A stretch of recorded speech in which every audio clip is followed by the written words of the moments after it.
Chelsea-Tottenham ou comment Lampard a surclassé de Special One.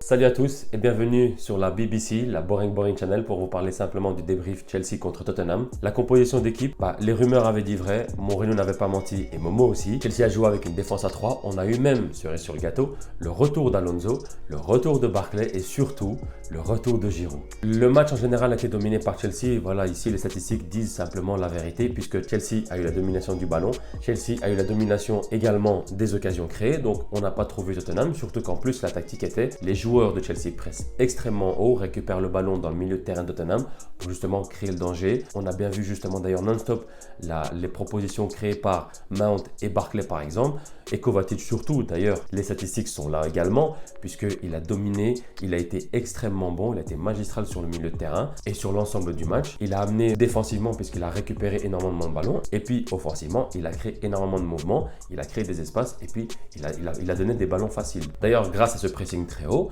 quand on voit l'appel de Giroud, déjà Jorginho récupère le ballon, d'une passe magistrale, il arrive à voir l'appel de Giroud dans le dos de la défense de Tottenham, il la récupère. Alors on a vu un petit peu peur quand même, on a vu déjà l'occasion ratée de Giroud sur Lloris et puis on a vu surtout la reprise assez facile devant le but de Barkley.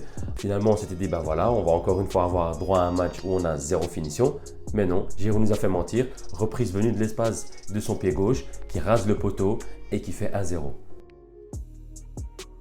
Deuxième mi-temps comme la première mi-temps, Chelsea domine réellement encore une fois le ballon et les occasions et ça s'est vu déjà dès la 48e minute puisque Giroud récupère d'une tête le ballon, il arrive à la sauver de la sortie, il la récupère, il la donne directement à Mount qui lui arrive à facilement effacer le joueur de Tottenham, qui la donne directement à Barkley juste à l'entrée du rectangle qui lui, on s'était dit il va faire le petit cochon et l'égoïste, il va nous mettre une frappe dévissée et non, heureusement il arrive à la remettre directement pour Alonso qui lui d'une frappe sèche et limpide arrive à la mettre au fond des filets, ça fait déjà 2-0.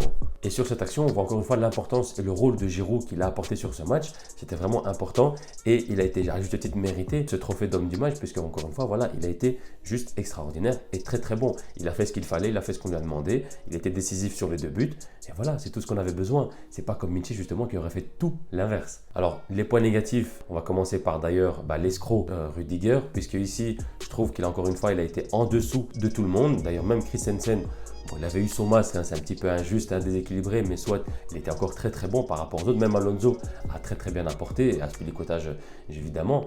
Mais voilà, par rapport aux autres joueurs, il a été vraiment le joueur le moins bon sur le terrain, que ce soit sur ses relances, que ce soit sur ses dégagements, que ce soit sur son manque de sérénité, et puis surtout sur son but contre son camp, parce qu'encore une fois, voilà, il a été à la faute, il n'a pas été attentif, il n'a pas bien défendu.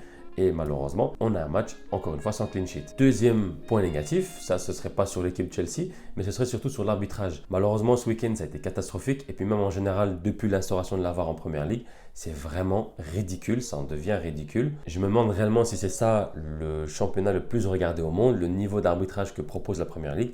C'est catastrophique. Comment le mec qui voit le ralenti n'arrive pas à se dire c'est faute grave, c'est vraiment carton rouge, c'est match de suspension. Je ne sais pas s'il lui faut mes lunettes, je peux lui donner. Mais concrètement, là ici, je ne vois pas pourquoi dès le départ il ne voit pas la faute. Et en plus, le comble, c'est qu'il arrive à revenir sur la faute 10-15 minutes plus tard et reconnaître en fait qu'il y avait rouge et qu'il fallait siffler.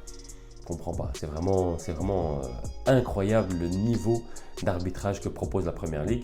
C'est aberrant. Et d'ailleurs, pour les fidèles d'entre vous qui avaient regardé ma précédente vidéo, j'avais également souligné, puisque déjà contre le match de United, il y avait un problème. Donc contre United, il y a eu un problème. Contre Tottenham, il y a un problème.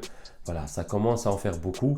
Et c'est un petit peu dommage de tâcher un petit peu ce niveau de Première Ligue. Et d'ailleurs, quand on parle de Rudiger, moi, il y a une question qui me taraude. Je me pose un petit peu la question de Tomori, Zouma. Pourquoi ils sont sur le banc alors que c'est la paire la plus sereine qu'on a eue depuis le début de saison. Enfin, en tout cas, ça a très très bien fonctionné en début de saison. Donc, je me pose un petit peu la question de ce qu'est devenu Tomori, Zouma. Je ne comprends pas pourquoi on les a un petit peu placardés, mis sur le banc. Donc, voilà, pose un petit peu la question. Surtout quand on voit le niveau affiché de Rudiger, côté stats, Chelsea, finalement, c'était la bonne opération du week-end parce qu'en soi, ils ont gagné contre Tottenham, donc ils prennent encore de l'avance, 4 points d'avance, 5 points sur Sheffield qui est juste après parce qu'ils ont fait le nul à domicile. Et puis devant, Leicester City, on a grimpé des points, on a 6 points de Leicester qui est 3e, vu leur défaite de ce week-end contre City. Donc pourquoi pas tenir encore un petit peu en haleine cette fin de saison du top 4. petite stat qui parle en faveur de Lampard encore une fois. C'est le seul entraîneur en Première Ligue qui a su gagner à l'aller et au retour face à Mourinho. Donc c'est pour dire que voilà, de Special 1, de Special 0. Pour terminer cette vidéo, mon top et mon flop. Mon flop, je l'ai déjà mentionné, c'est Rudiger. Je ne veux pas encore m'étaler dessus malheureusement, mais voilà, ici, c'était mon flop du match. Et mon top, évidemment, j'en ai parlé aussi dans cette vidéo, c'est surtout Giroud, ce qu'il a apporté, son apport. Et donc ici, mérité pour le trophée d'homme du match et puis pour son but, parce que voilà, il a fait ce qu'il fallait. Mention également à Kovacic, puisqu'il a été vraiment le métronome de ce match au milieu de terrain. Et puis mention également à Azpilicueta, qui a failli justement finir sur une jambe. Voilà, c'était ici que s'achève cette vidéo. J'espère en tout cas qu'elle t'aura plu. Si c'est le cas, n'oublie pas le petit pouce bleu, n'oublie pas de t'abonner à la chaîne et surtout la petite cloche pour ne rien rater des prochaines vidéos débrief. D'ailleurs, je te rappelle au cas où tu ne saurais pas ou au cas où tu ne suivrais pas, Chelsea jouera demain pour le 8e de finale de match de Ligue des Champions face au Bayern. Donc si tu ne veux rien rater, la petite cloche, puisque cette semaine évidemment tu auras droit à un nouveau débrief déjà. Si tu veux ne rien rater et ne rien manquer des informations du club de Chelsea sur Twitter, tu peux t'abonner au compte BoringCFCFR. Et puis si tu veux parler avec moi en général de sport, n'hésite pas à t'abonner à mon compte. Petite mention justement aux gars qui seront sur place. D'ailleurs Maxime, si tu regardes cette vidéo, on veut des photos et des vidéos du match en direct. Bon match pour demain et d'ailleurs bonne semaine à vous et n'oubliez pas surtout London is Blue. Ciao ciao.